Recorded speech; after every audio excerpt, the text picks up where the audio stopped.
What's up, guys, and welcome back to my reading journey. Hope we're all doing absolutely fine. And today, as usual, we're gonna continue, and I'll read to you the next chapter of the fourth book of the Discourses by Epictetus. It's gonna be the chapter 8 to those who hastily assume the character of philosophers. So let's get started. Never bestow praise or blame on anyone for qualities which are indifferent, nor credit them with skill or want of skill. Then you will escape at once from recklessness and malice. This man watched hastily. Does he do evil then? Not at all. What is he does then? He washes hastily. Do you mean that everything is well done? By no means, but acts based on right judgments are done well, and those based on bad judgments are done badly. Until you have learned from what judgment each of man's acts proceeds, do not praise or blame them. But the judgment is not easily determined by externals. This man is a carpenter. Why? He uses an adze. What has that to do with it?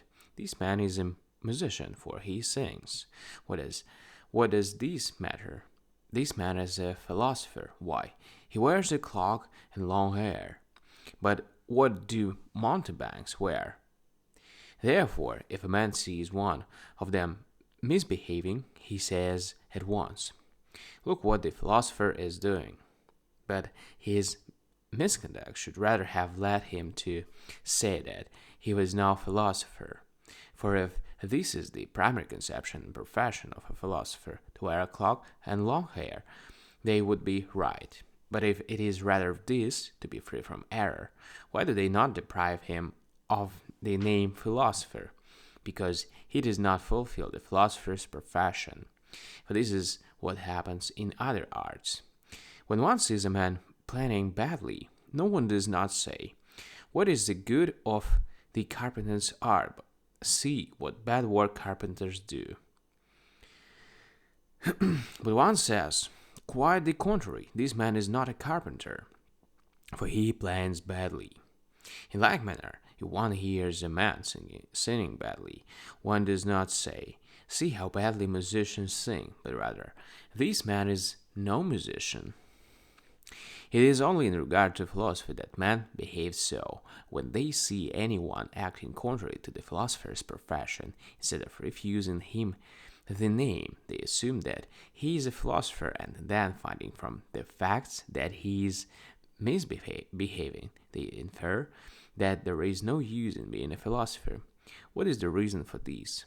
The reason is that we pay regard to the primary notion of the carpenter, and to do that of the musician, and to do that of other craftsmen in like manner, but pay no regard to the notion of the philosopher.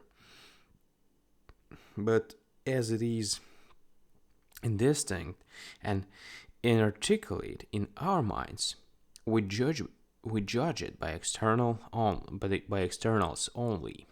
Can you name anyone? Can you name any other art that is acquired by dress and hair, and is destitute of principles and subject matter and end? What then is the subject matter of the philosopher? Is it a clock? No, it is reason. What is his end? Is it to wear a clock? No, but to keep his reason right. What are his principles? They are concerned with how to grow a long beard or thick hair? No, but rather, as Zeno says, to understand the elements of reason, the true nature of each, and how they are duly related to one another, and all that is consequential on this. Will I not, then, first see whether he fulfills his profession by behaving unseemly, and only then, if it is be so, accuse his calling? As it is, when you think that he is behaving ill, when you are conducted discreet, you say, "Look at the philosopher," as though it were fitting to call the man who acts so a philosopher. And again, there is you're a philosopher, but you do not say, look at the carpenter or look at the musician when you discover one of that class in adultery, or see him eating greedily.